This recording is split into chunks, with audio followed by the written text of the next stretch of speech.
Hello, I am sex and relationship coach Caitlin V, and today I'm going to talk to you about female performance anxiety. That's right, gentlemen, you are not the only sufferers from performance anxiety. Good news? I think so, because the truth is, no one escapes when it comes to sex. All of us, male, female, and people who identify as neither and both, all can fall victim to performance anxiety. And the things that happen as a result of us feeling performance anxiety for men is usually premature ejaculation, right? They feel a lot of anxiety and they end up ejaculating too early. But for women, performance anxiety looks really different. And I'm going to teach you about it so that you can actually learn more about performance anxiety and the way it affects all people, hopefully to apply it to your own life.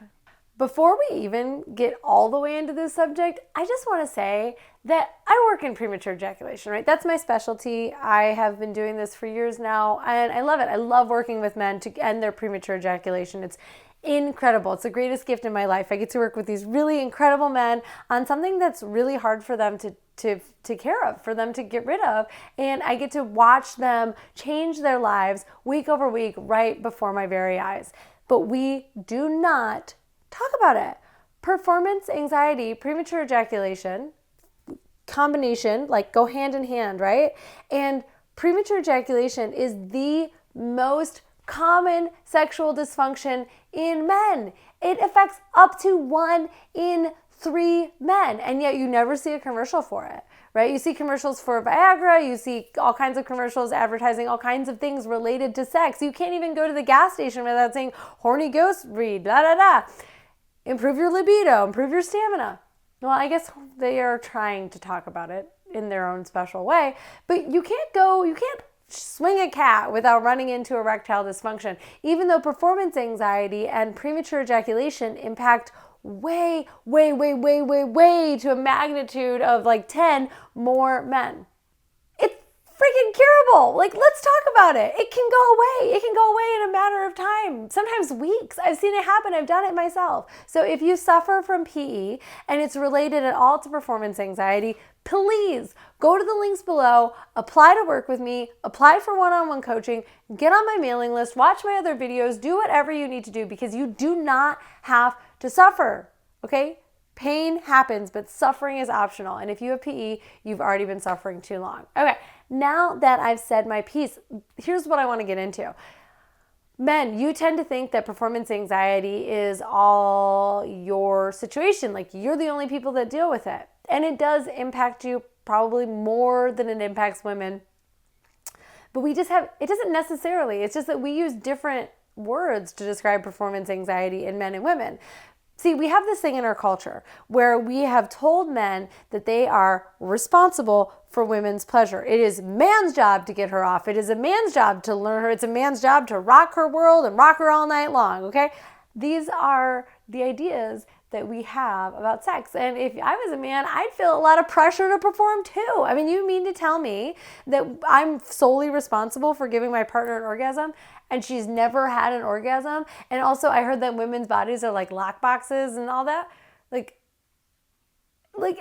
you just listen to popular culture, you would think giving a woman an orgasm was akin to defusing a bomb, okay? And you're not Bruce Willis, and neither am I, unless you are Bruce Willis, in which case, hi. So what's the other side of it? How does it impact women? Well, for women, it's more performance than anxiety. There's pressure on women to feel pleasure. Like your partner is trying his hardest to get you off and you're so worried about getting off and you're in your head and you can't even experience pleasure and you've never had an orgasm and you don't even masturbate. So there's a lot of pressure for you to perform pleasure. And this is where the dreaded faked orgasm comes in. The faked orgasm is the result of female performance anxiety. Women feeling pressure to perform pleasure for their partners, usually so that their partners don't get hurt, so that their egos don't get damaged. And it makes sense. Like, you're naked, you're vulnerable. Women don't want to hurt men's feelings. So what do they do instead? They perform, and they perform a fake orgasm. And I think we've all done it, ladies. I know I have. We've all done it because we knew in our minds and in our bodies we just weren't going to get there. I mean, sometimes you just don't.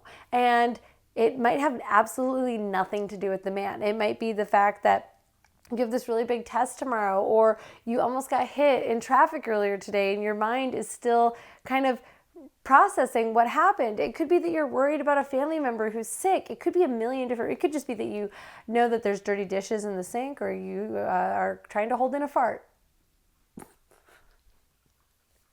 It's funny because it's true, okay? That's how female performance anxiety intends to impact us. So on men, there's the pressure to perform for the woman.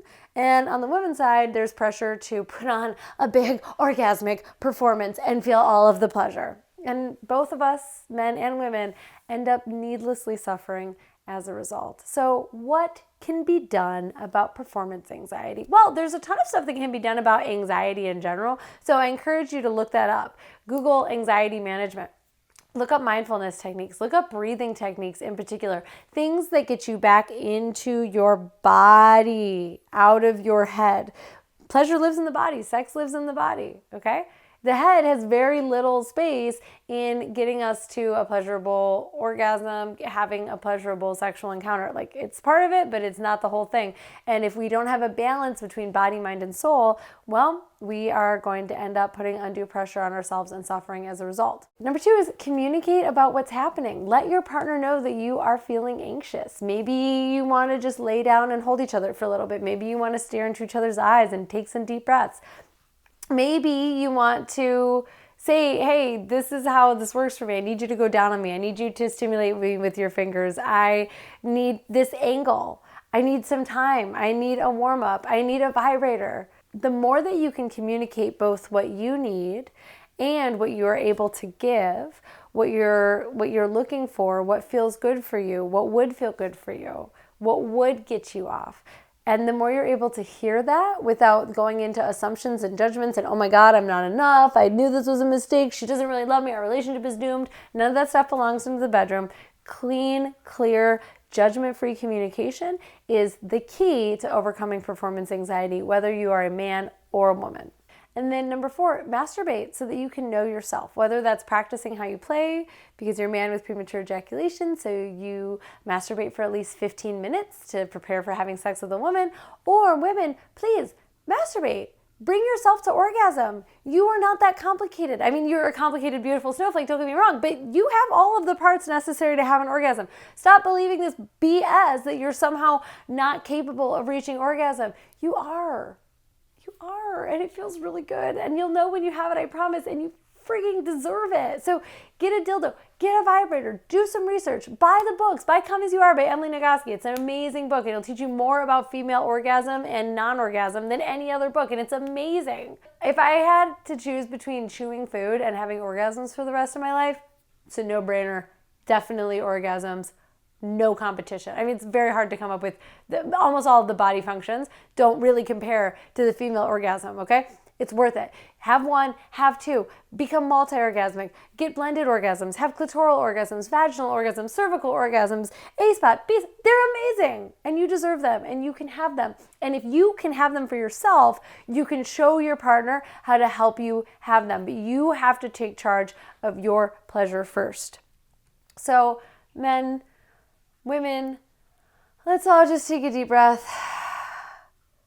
Sex can be hard, but like most things that are challenging, the payoffs are incredible.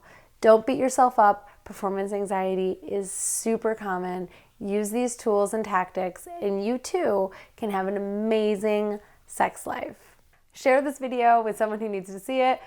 Subscribe below so that you can be updated every time I release more delicious, awesome, amazing sex and life goodness.